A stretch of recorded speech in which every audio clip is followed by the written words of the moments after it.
Wondering what to write about, trying to figure out what it's all about. Existentialist, am I worth anything or just this gown?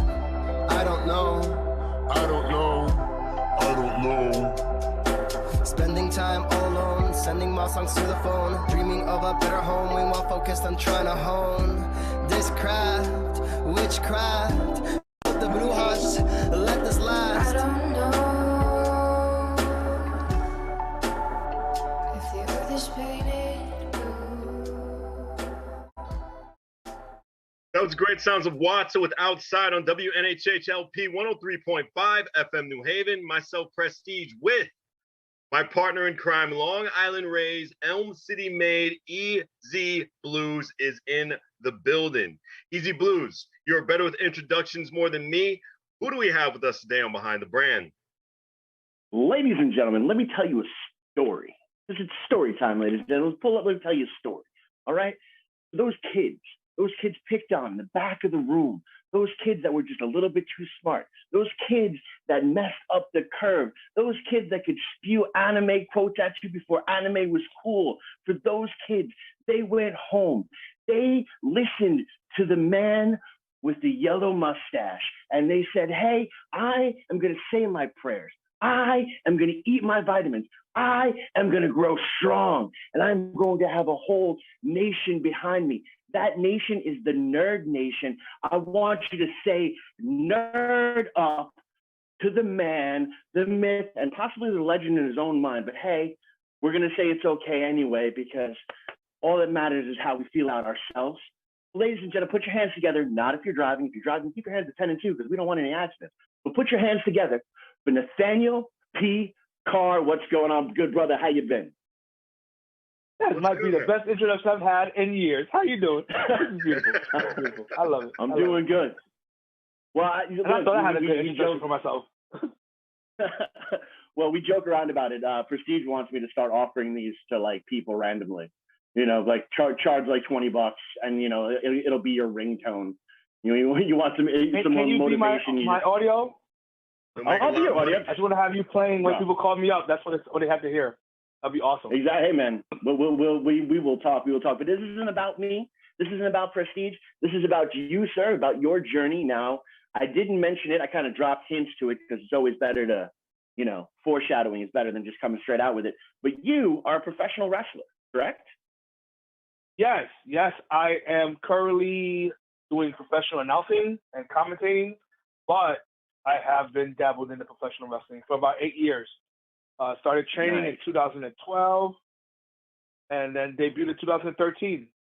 So I've been doing it for a bit. What made you jump into the ring? To be actually literal. Literal wrestler? I don't know if I call myself a literal wrestler. I'm a theater nerd who just happens to love wrestling. There you go. But so to be not to get too seriously, but 2012 was kind of a dark year for me. Wasn't really in the right mental space. Didn't really know what I was going to do the rest of my life. I had a great paying job, and I was miserable. And my friend put me up on this company called PWA. I said, I got nothing to do today. Let me go check it out. And it was like walking into finding your Mecca, like walking into church and hearing the angels sing. You just knew you was home.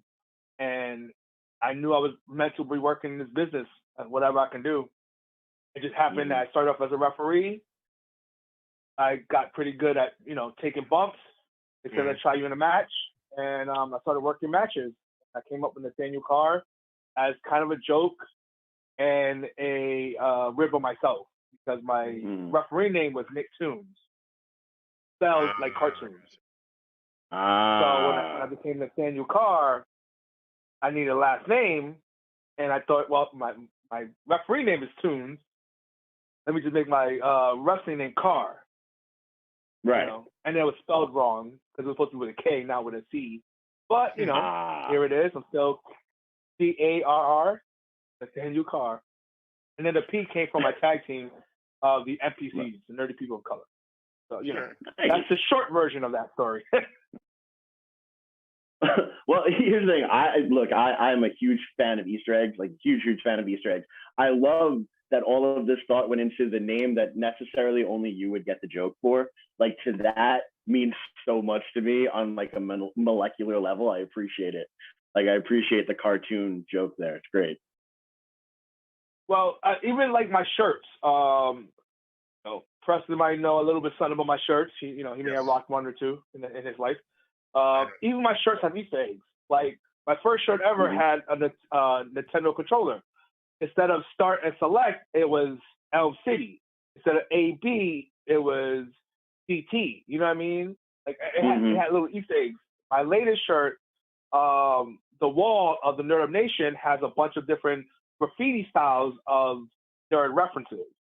My other shirt that says "Real Nerds Never Die" has the Konami codes on both sides, because that's how all real nerds stay alive forever. It's Konami code. Just little things like that. Even my merch and my gears all have Easter eggs, because I grew up as an '80s kid, and we all had Easter eggs in everything we put in. So, nah, it's awesome. Yeah, Pete.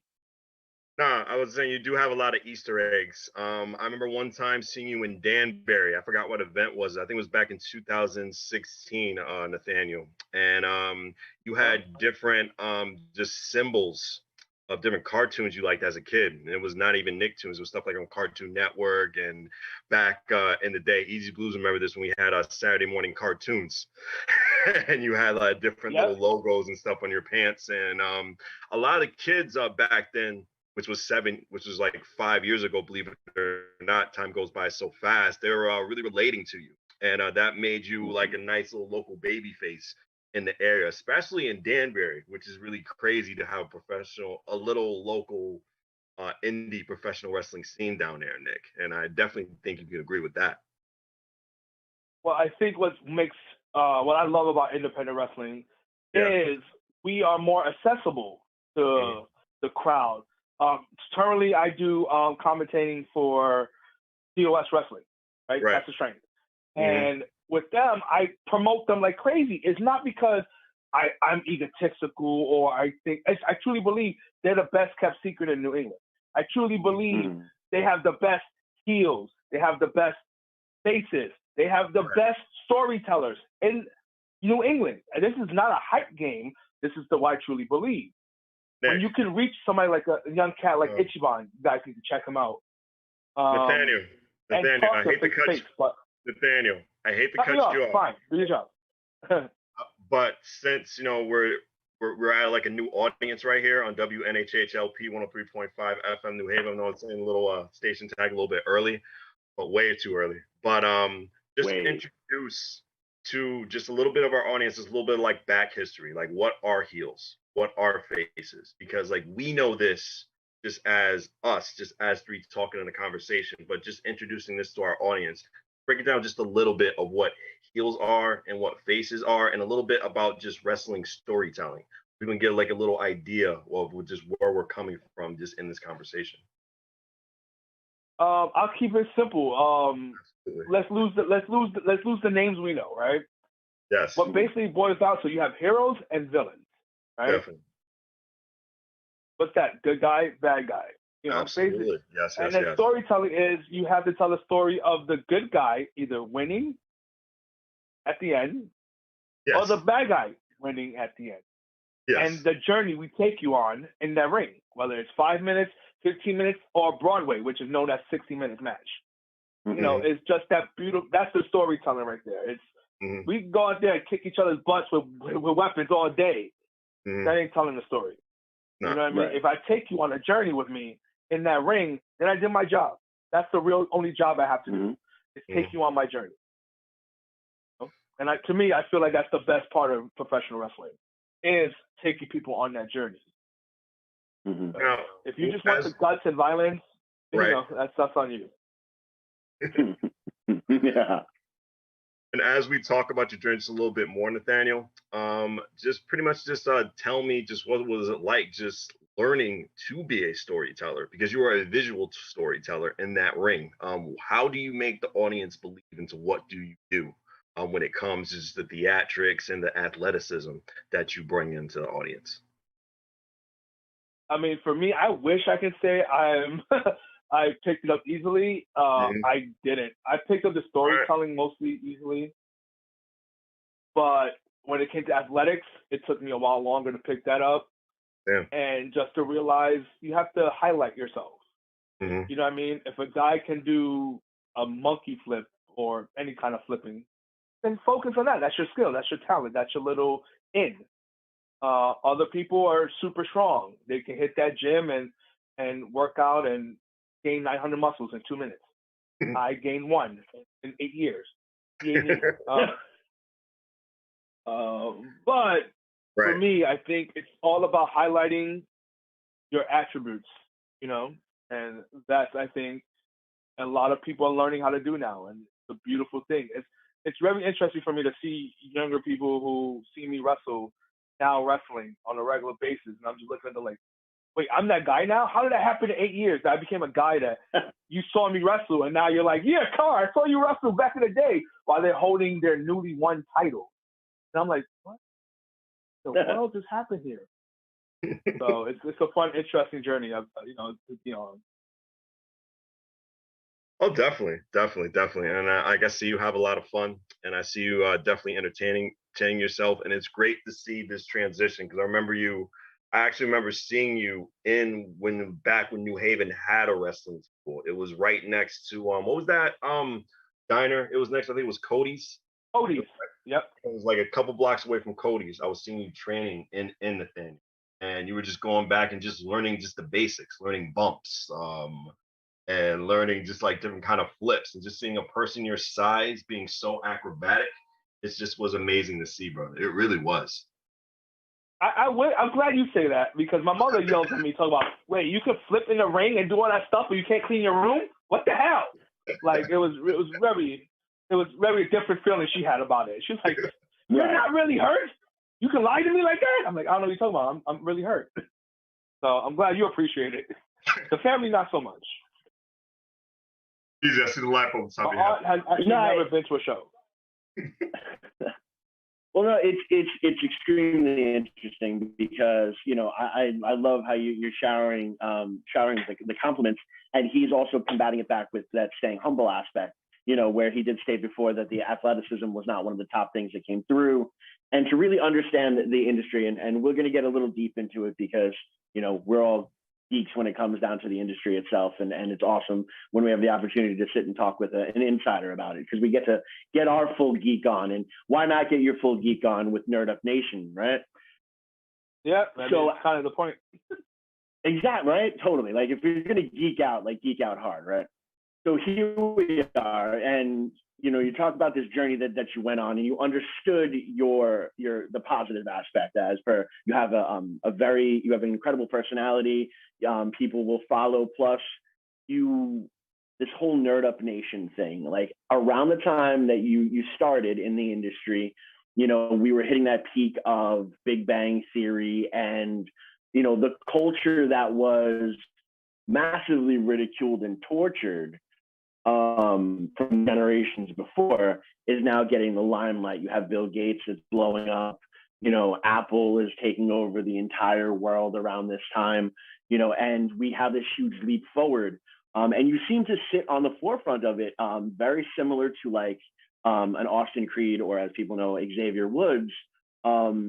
Did it kind of annoy you that he stole my whole gimmick? That's what I'm saying. Does it annoy you that he stole your whole gimmick? And like, are we going to get some Twitter beef from this? Like, how come you're not going in on this? I mean, I'd be there every day. I'm saying, talk your piece, man. Talk your smack right now. I'm giving you your platform. Call out Xavier Woods. Tell him that you are the true king. Let's go. Come on, get hyped. Let's go. Let's dance. Listen here, baby. I am the Little Richard of professional wrestling. All right, I came up with the nerd thing. I came up with the geek. Before me, there was no nerds. Okay, I don't know if you know this, but Xavier Woods didn't even touch a video game until he heard about the thing. I can't do this too long. I'm sorry. I love Xavier Woods, man. I can't refer. Yo, but it's actually funny, because the Nerd Up Nation debuted at PWA. We won our titles 6 months later. We were completely loved by the crowd the first night we came out. It's not an exaggeration. The New Day debuted literally 2 weeks after us. And we got New Day comparisons every time we wrestled. Mm-hmm. My old partner, his name alone, Xander Lit. It's like Xavier Woods, Xander Lit, dreadlocks. Yeah, it was, and I was the big man, so it's like, you want to be Big E, huh? You're Big E with a belly. That's you're Big B. Okay, I heard everything. All right. So, but we kind of debuted at the same time, and it was frustrating because being independent, anything they do it gets times 100. So anything we do gets like either, oh, New Day's copying you guys are awesome, or oh, you want to be New Day? It's like really can black people just be minorities and just enjoy the same stuff? Do we have to be compared? It's like every time you see any flamboyant, cool guys, oh, you guys are, street profits, or you guys, it's like, come on. It's like, can't we just be us? Right. That's what it boils down to. But Xavier Woods, he got me through some tough times, so I got nothing but love for that man. His up, down, down series, especially the Uno games, I was going through my injury at that time, and I was recovering. I just watched that every Wednesday, and it really kept me just focused and just remind myself why I love this business, because you make connections. So it's like, as much I would have been like, Xavier Woods, brother, we need to talk in the ring. It's like, he's also probably, I think, 2 years younger than me, technically. So it's kind of awkward to be the old man yelling at the young man, talking about, you stole from me. Get off my lawn. That's not what I'm saying. Like, so, right. As much as I would love to cut in that promo, it's honestly, he's probably never gonna hear this. If he does, I wish he does. Much love to him. I'm gonna tag him in this. This is gonna happen. We know Emilio Sparks. We're gonna send him this don't audio. keep my emotions like this. Don't keep my emotions like this. But here's I'm gonna add to your conspiracy theory here though. So the channel Up Down Down, did that come before or after your Nerds Live Forever shirt that had the Kakami code on there, which starts off with Up Down Down? Yeah. Technically, my gear had the Konami code on it before his channel came out. I'm not throwing shade. I'm just saying all nerds know about the Konami code. Real nerds recognize real. You know what I mean? Nerds recognize nerds. I don't know. But, it's just funny. It's just funny. Like I was literally just going to say, the Up Down Down thing. So I'm just laughing. I'm like, I'm actually going to say that promo. He's beating me to my promos now. Oh, of course. Come on, man. I've been a student of this game since prior. I've loved every aspect of pro wrestling and cutting a great promo and doing the whole nine. I live for it. And anytime we have an opportunity, but isn't that what got us all hooked? Not to cut you off, but like, isn't that what got us all hooked? Was that promo in the ring? You know what I mean? Like, don't get me wrong. My favorite wrestler of all time is going to shock all of you if you remember him, who he was. It was Max Moon. You remember him? Okay. I don't remember him, Nathaniel, on WNHHLP 1.5 FM New Haven, myself, Prestige, and my partner in crime, Long Island Rays, Elm City made, EZ Bluez is in the building. And with us is Nathaniel P. Carr on Behind the Brand. Why Max Moon? Max Moon, because he came out with a backpack. He looked like a superhero. The backpack supposedly flew him into the ring. But, come to find out, he just jumped really well. Whatever. He was a luchador. I didn't know any better. I was a kid. You know what I mean? His look, everything about him. I was just like, this guy's awesome. Who the hell is he? What am I watching? And this is like WWF, Saturday Morning Superstars. So I was like, Mommy, what's this? I want to learn more. So I was hooked after that. That's what hooked me. And then going to my father's house in Pennsylvania and discovering ECW at like 13. I was like, wait, what? What's this abuse? Why did he? Oh my God! Why did he hit with a chair? What did he do? Stuff like that. It's just like that's what hooked me. I don't. Wrestling was secondary to me always. It was the promos. Right. It was the emotion. It was hearing Mick Foley pull out his hair talking about, Mommy, why don't they love me? He was like, why don't we love him? I don't know what's going on. Those what got me. Eat your vitamins, brother. All that good stuff. Like promos always got me more than wrestling did. So that was just me as a kid. That's what wrestling is, man. It's about personality. Exactly. I'm sorry? Good call. I said, well, that's what the whole thing of pro wrestling is, Nick. It's, Nate, I'm sorry. It's about personality. It's about who is the best personality out there. It's not all about muscles. I can barely speak. I've seen so many people. I hear so many stories about. You hear the what was that gentleman who did the nephew of Eric Bischoff gimmick. And, Eugene. Eugene, yes. Nick Densmore. Eugene. I hear how Nick Densmore is an amazing wrestler. He can do moves, he can do reversals, he can do all that stuff. But we remember him for Eugene, and it's not a bad thing to remember him by. It's just that he was so able to captivate us in that character, or the original Doink, or Santino, that we actually got to see really wrestle for the first time in that Elimination Chamber against Daniel Bryan. And we actually thought he was going to win the WWE title. That's how good of a wrestler he showed off he can be. But the characters is what hooked you. Like, I didn't care about any of the other stuff. I mean, wrestling is great, and it's important, and it's the hook. But for me, when you get that, once I got you hooked with my wrestling, my character has to do something. You know what I mean? It has to remind you. So. Yeah, and it's great because, well, no, it's great because that's really what it is. And you find the characters that at least are the most relatable, they say, are just the regular personalities tuned up to 11. So, you know, to see, and to even go back and talk about Xavier, to see his career come from Truth and Consequences in TNA, now to King Woods and see the full evolution of it, and to understand that while he was doing that, he went and he got his PhD, and he has his actual doctorate, and does all this incredible things on top of everything that he does in the ring, training wise, and promo wise, because at one point in time, he was considered like the best promo person in the company. You know, it was between like him and Enzo, and that moment that they were in the ring together should have been magical, and it was okay. But it, you know, it wasn't as amazing as like the MJF CM Punk promo that we saw last week. Because here we go. That was just priceless. With the AEW burns. Here we go with the AEW coming. All right. I'm just saying the promo was incredible. Yeah, am I wrong? No, that promo was epic. That's also a promo that you could tell MJF been writing since Punk came into the group. You know, it was well scripted back and forth. My personal favorite promos are the natural ones that doesn't feel like it's scripted. Think on The Rock versus the New Day in that little promo with the llama penises, and then you know with the rap battle with the Usos. Right. You know, stuff that doesn't feel so, and then you talk, and then I talk, and then pan camera to the left, and camera to the right. You talk. And that's what that kind of felt like. And I feel like, for me, as a fan, just as a fan, I don't talk like a professional, as a fan, it takes away from the organic, emotional talks. Right. Like, that felt, it was great, but it felt so scripted that it almost took away from, I wanted to see the emotional MJF.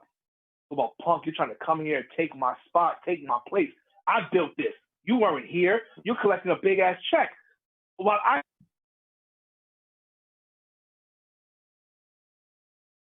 think we lost him. Oh no! 8 out of 10. Okay. That's one of the best in AEW.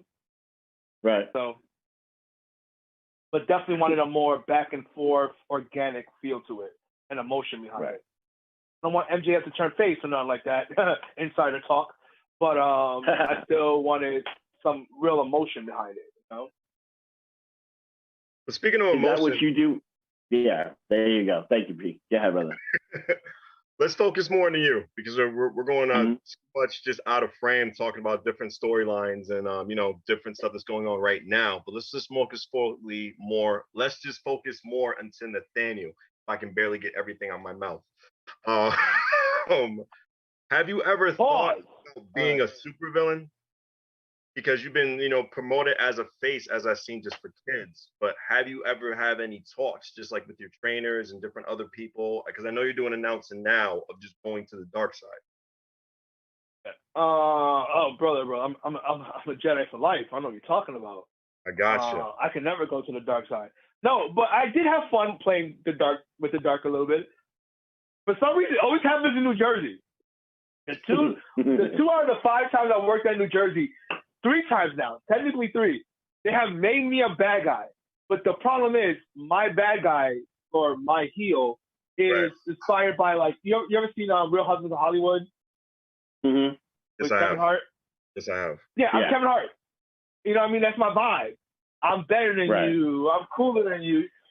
Being a nerd makes me smarter than you. Like all that energy, but I still come with the same talking. I still come with the same energy. So people can't help but to like me at the end of it. Like Right. I was, Right.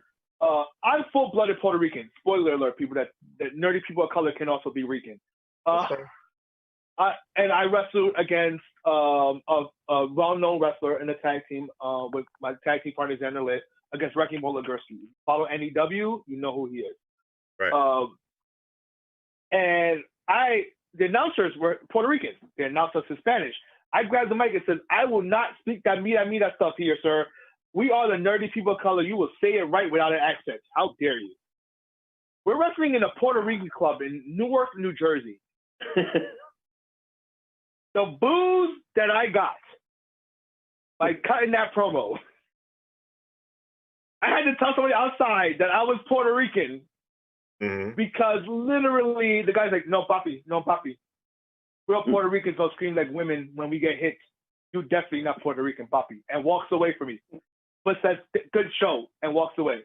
In Maine, we get played by, that song by Jay-Z and Kanye. Planks in Paris. Oh, yeah.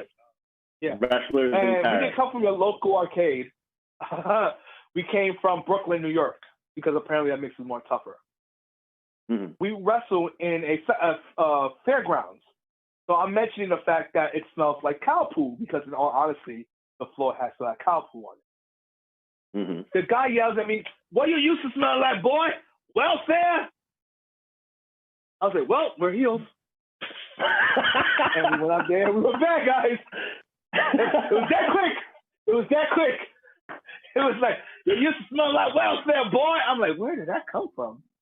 And then one woman's like, old woman's laughing at us and giggling at us.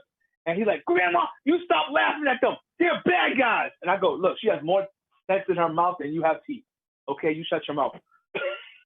I couldn't stop. Once I was the bad guy, I kept going with it. So now I'm cracking on the crowd. Now I'm telling the grandma, "We remind you of that little boy you used to work with, huh?" You know, I am playing into it. I'm having fun to the point where Tony Atlas, Google him, kids, you'll see how amazing he was, says, no, boy, you can't be bringing that type of energy around here. I need Maine to still like us. That's maybe not the words to use exactly, but I'll clean it up. No, I get it. That's the first time I realized, like, that. ooh, I may be doing something right here. And like, ooh, I do this a little too well. And I said, nah, I'm a good guy. Yay me. Love me. I don't want to be hated. You know what I mean? Right. But it's also, you have to realize you have to live with that energy. Like, if you're hated out in the ring, you're going to be hated outside of the ring by the same fans and same people. Mm-hmm. You know what I mean? Your Instagram, your Twitters, everything's going to be negative towards you. You have to live with that energy. I just openly admit I'm not mentally capable of handling that type of pressure. Understand. I can't imagine being like that 24/7. Mm-hmm. But Nathaniel, tell me about some of your teachers. I know one teacher who was back in that wrestling school that was in New Haven. Correct me if I'm wrong. Joseph Smith. Yeah. Joseph Smith. What great lessons did you learn out of him? Because he had a long history just within professional wrestling. I think all respect and love to Joseph and actually Pete, not actually retired, I call him Pete. Yay. Kayfabe. Okay. Sorry, people. Google that. You'll see how clever that was. He taught me a lot about highlighting myself. I think I always say I had three wrestling teachers in it. Right? Okay. I had Joseph Schmidt, I had Dan the Man, and I had Slick Wagner Brown. Right? Mm-hmm. Von Schmidt has taught me the basics. He taught me how to really embrace a character, how to really highlight yourself. Right. Dan the Man, by wrestling him and by working him, I learned what it is to embrace a character, but not having to not be yourself. If you notice, if you watch any of his stuff, he quotes a lot of movies and TV shows. For a man that's a heel that hates nerds, he quotes us a lot. I'm just saying, Google it, kids. You'll find out. And then with Slick Wagner Brown, I think just seeing a man of color like I am handle himself carry himself professionally and do all that stuff and give it back. And at TOS, at Test of Strength, in East Hartford, people follow us on Facebook. And doing all that stuff, I learned a lot from him. I learned how to carry myself. I also learned how to be a hybrid athlete, which I think if you watch a lot of Slick Wagner Brown stuff from the past, you'll realize he was technically the first hybrid athlete. He was strength, he was speed, he was mixing the lucha style with American style. He was doing all that stuff. And I look back and I watch that and I sit back, in the learning tree and I look at them like, I gotta evolve, because he was the standard bearer when you really think about it of the style, to the point where he's been copied more than anybody else in the business. Right. So it's like you want to learn from people like that. He is so innovative. People are copying him and openly giving him credit for the copying too. They're not even pretend like they made it up. They say, "Nah, I saw that from Slick Wagner Brown." Most recently was I'm messing up his real name, Matt Cardonis, Zack Ryder. Mark Cardona. Matt Cardona. He personally admits his finisher was stolen from Slick Wagner Brown. He openly challenged Slick Wagner Brown to a match for ownership of that finisher. You know what I mean? And this was done on Twitter, on Instagram, on Facebook. So obviously I'm learning from the right people if you're getting shout outs like that. You know what I mean? So I think you just have to surround yourself with a strong squad. Of course. No, definitely. And for the fans that are playing the home game at home, when Matt Cardona won the GCW championship earlier on this year, he actually said, "I'm accepting all challengers," and tagged and called out Slick Wagner Brown in that challenge. So yeah, this is definitely, for those people who don't know about Test of Strength Wrestling, how can they get a little bit more connected, and what is your job as an announcer there? Like what do you do for the company? Well, our announcer officially is Matt DeCourt, the sharpest dressed announcer you've ever seen in your life. Shout out to Matt. As the commentator, I'm there with my partner in crime, Andrew, just to push the story. We're there to be the voice of you guys. Like, most recently, a wrestler took a boot to the face, painfully, multiple times. I made the joke that he has a foot fetish as much as he's eating defeat. So loud the whole crowd heard me from the announce table. But they're like, I was thinking the same thing. And it's like, that's what I'm there to do. I'm personally there to be your guys' voice. I like to think Andrew's there to give you the facts, the backstories, all that stuff. So you know more about these characters. So if it's the first time you're watching Test of Strength Wrestling, you know everything about these people because you're listening to us. And that's what I feel like we do. And I think that's an important craft. Nathaniel, what were your thoughts March 2020 when the pandemic started? Just couldn't even So I wrestled 3 times during the pandemic before I got injured. During the height of pandemic. Yeah, I still wrestled. I could not see, my injury was so bad, I could not see a doctor because of it. So I have a different feeling for the pandemic. I personally can't stand it. I feel like it ruined my wrestling career, blah, blah, blah, blah, blah. Right. Because I couldn't see a doctor for 6 months during the pandemic, which that means I could have dealt with my shoulder injury, my neck injury better if I wasn't walking around or hitting the gym or wrestling matches with these injuries, not realizing they were really. So, I'm a little bitter towards the pandemic. But I think it stepped a lot of people's game up. I've seen a lot of guys in the indies go from, the weirdos to really honing their craft. Okay, I'm not good at promos, so I'm gonna hone that craft. I'm not in the best shape in the world, so I'm going to hone that and work out and get into better shape. I think the pandemic made professional indie wrestling and breaking it, because anybody who was about this life got 100 times better. They evolved. They all evolved into their better Pokemon selves. Nerd reference. And the others fell out. They didn't survive. They didn't stick around. They used it as an excuse to be a family person, to do whatever their heart desired. Anybody who really was about this life used it as a way to hone their craft better. And I've seen a lot of people hone their craft 100 times better with the pandemic. So. when I piggyback off your answer, Nathaniel, was that like that in wrestling school? You saw a whole bunch of people start off at first, and then you felt like you were on Survivor. A lot of people were starting to not show up anymore, and it was just you and a couple other guys. That's what I usually hear when people just attend these, institutions.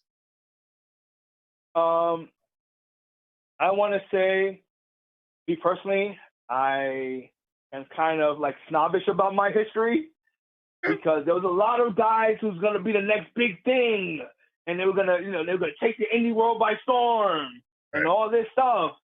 But Nathaniel Carr outlasted all of them. The guy that my name was gonna change in a month because nobody was ever gonna remember Nathaniel Carr, Right. or how my gimmick was never gonna last.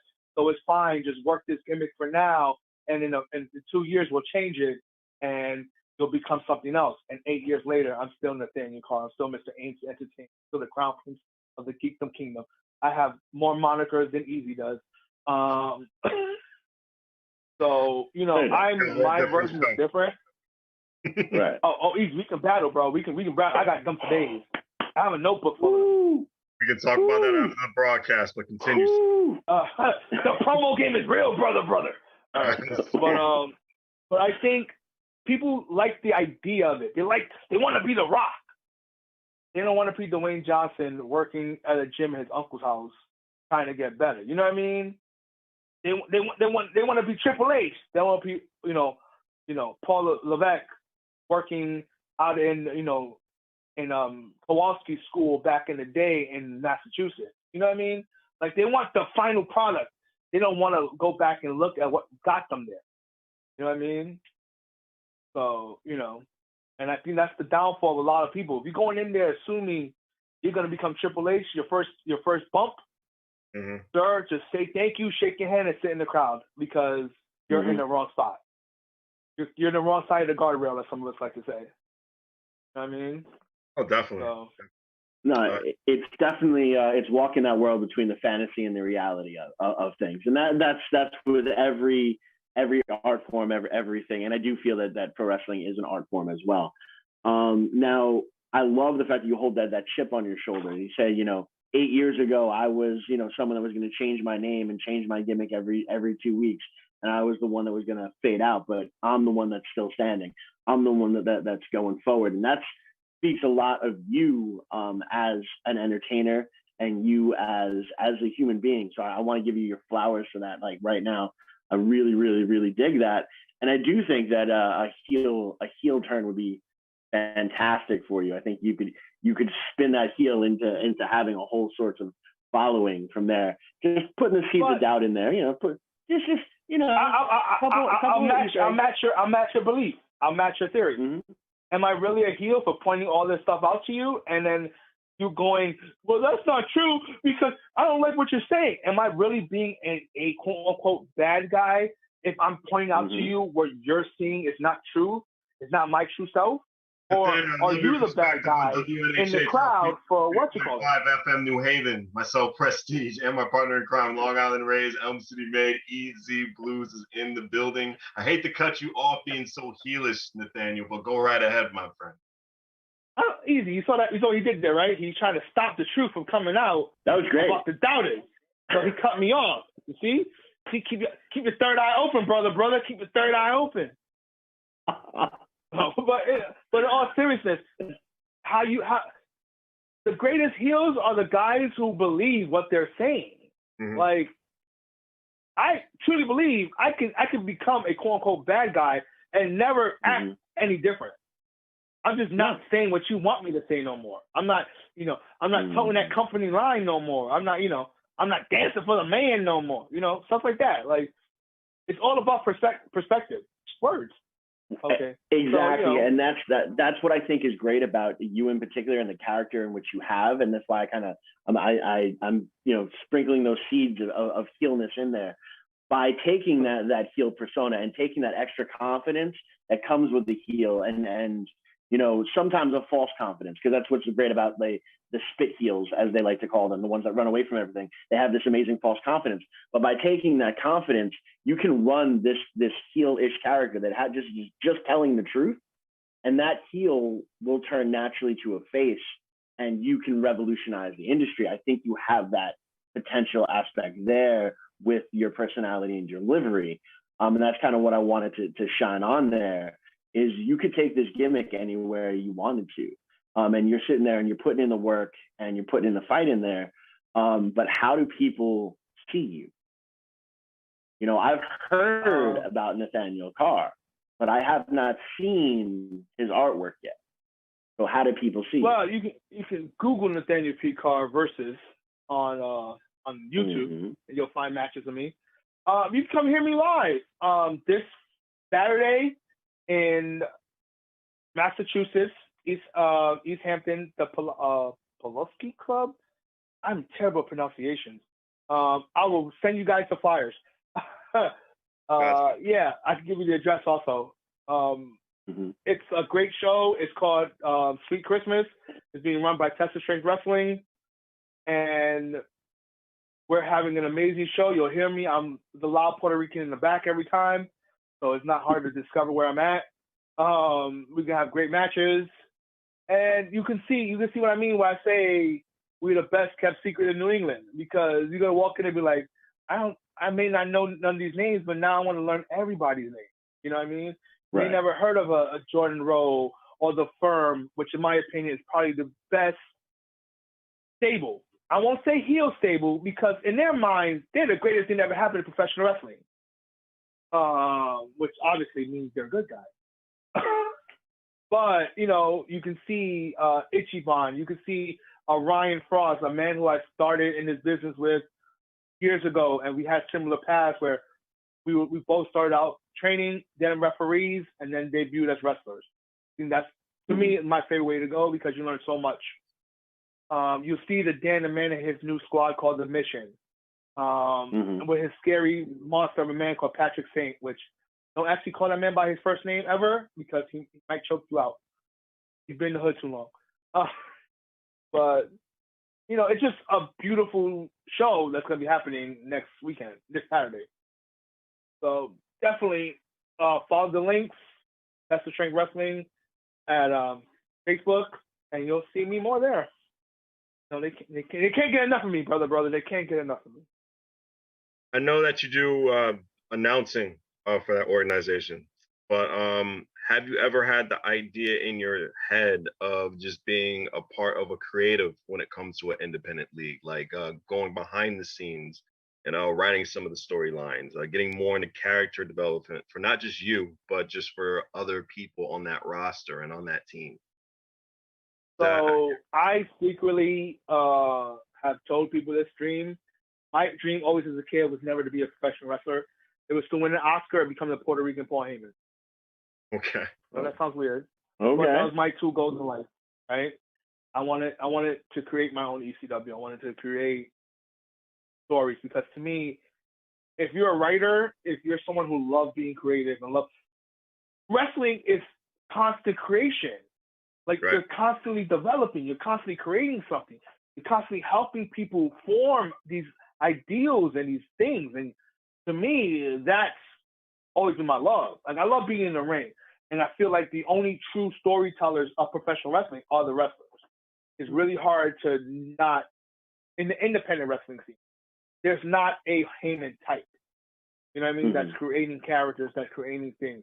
It's the workers that come up with their quote-unquote gimmicks, their speeches, their promos, all that stuff, their merch ideas, everything. They have to do it. Or at Test of Trade, we have an amazing guy named Alex Rojas, who comes up with gimmick ideas, who comes up with T-shirt ideas, comes up with designs for the posters. Every Test of Trade poster has been done by that one man. And I know, P, you saw the poster for the new one, so you know how good it is. You know what I mean? So not every company has a quote unquote Alex Rojas behind the scenes to help with that, or even a teacher like Slick. But I would love to like do kind of the same thing, come up with gimmicks, come up with story ideas. Mostly story ideas, is because I feel like that's what's missing the most in wrestling.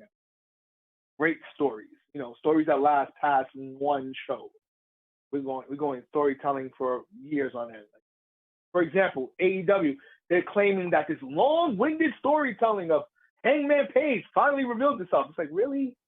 was that really a long-winded storytelling, or it just happened to work out that way? So that's what you got to ask yourself. It's like, was it really storytelling at in long format, or did it just happen to work out that way? Nathaniel, You decide. Yep. what do you say to people who aren't passionate just about your profession as you are? What do you say to people who don't think it's real and who criticize just your performance? How do you convert those non-believers? It's weird because, in my opinion, you can't yell that it's not real, but then criticize my performance. Like, I feel like that's a double standard. Like, if you're saying this guy is not athletic enough to be in this ring, right, that some people have said, then you believe it's real. You believe that this is a real athletic competition. Now, if you say it's fake, okay, then I could literally chokeslam a 7-foot tall man from the top of the ropes, and he loses, and that makes complete sense. So which one is it? You can't dredge the line. And that's what the problem is. People who are quote unquote anti-wrestling fans, right, is you walk that thin line and expect it to be okay. It's like, no, you either think it's fake, and then now you're just focusing on the storytelling and the characters, or you think it's real and you're really invested in the action. Either way, you're invested. So it's like, how can you have a problem with it? It's just my point. It's like, either way you look at either side of the fence, you're invested in it. So it's hard for me to buy I'm not a wrestling fan. It's like, oh, you just don't like, then you don't like action movies. You know what I mean? Nobody complains about the Avengers. You know what I mean? Ain't nobody complaining about Hawkeye with a 20-year-old girl shooting arrows like master shots, falling off of buildings and landing, not hurting herself. Nathaniel, you forgot Squid Game. Ooh. Squid Game is real, damn it! How dare you? Sorry. Not sorry. You touched a sensitive subject. That was a documentary. How dare you? Understand? Easy, go ahead. Well, here's the thing, and I love this, and I actually want to give a lot of indie wrestlers and the wrestlers in AEW in particular are phenomenal with extending the narrative. You stated it earlier, and this is something I want to give you credit for too. One of the reasons why you necessarily don't want to go full heel is because you carry that negativity into that, into the real world, onto Twitter and all these different things. I think that is also the next evolution of storytelling, especially in the independent world, where they're using social media to tell those stories. And unfortunately, like everything fantastically amazing, we wind up hitting that point where we got to start to wrap things up. Our producer's yelling, throwing things at us. It's fantastic. But it's all off camera, so no one can see things.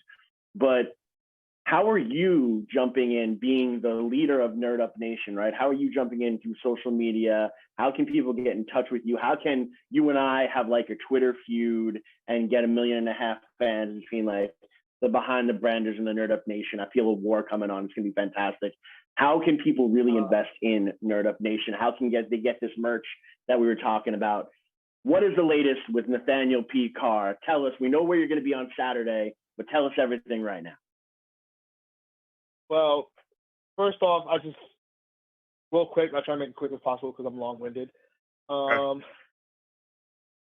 I think to find me is Nathaniel Carr Pro Wrestling, or it's Nathaniel Carr PT. I'm literally looking at my Instagram right now just to remind myself because it's literally the same as everywhere else. Give me 1 second. Darn it, I suck in America.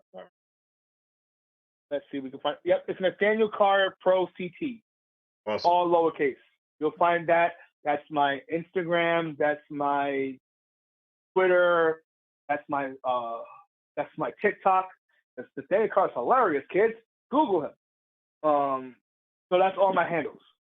You can find me. Right. Merch will be dropping. I was being a big snob about not doing this, but it's gonna look like it's gonna be dropping at Pro Wrestling Tees by Christmas, with 4 new designs and 3 old ones. So, nice. I could pick up all your merch there. You can pick up all the original Nathaniel Carr merch from there. Feel free to pay for my Christmas because the nerd is cold. He needs firewood, people. Help me. I love talking about pro wrestling. I love it, especially about doing a movie podcast from the perspective of a pro wrestler, because I love movies. That's what separates me and Xavier Woods. He's all video games. I'm a movie nerd. Like, I've seen over 3,000 movies, and I'm proud of it. So, Nice. Nathaniel, The Last Dragon, Google it. Yep. we want people to Google you, though, because that's what's important, and we're happy Yeah. that you are on this platform, and I'm really happy just to learn a little bit more from you, man, each and every time that we talk to you. Thank you for being a part of the show, my friend. Anytime. Definitely. This has been Behind the Well- Brand with myself, Prestige. Oh, go ahead, Nathaniel. Nerd up. Absolutely, man. Nerd Up Nation. On Behind the Brand, myself, Prestige, and my partner in crime, Long Island Rays, Elm City made EZ Bluez is in the building on WNHH LP 103.5 FM, New Haven.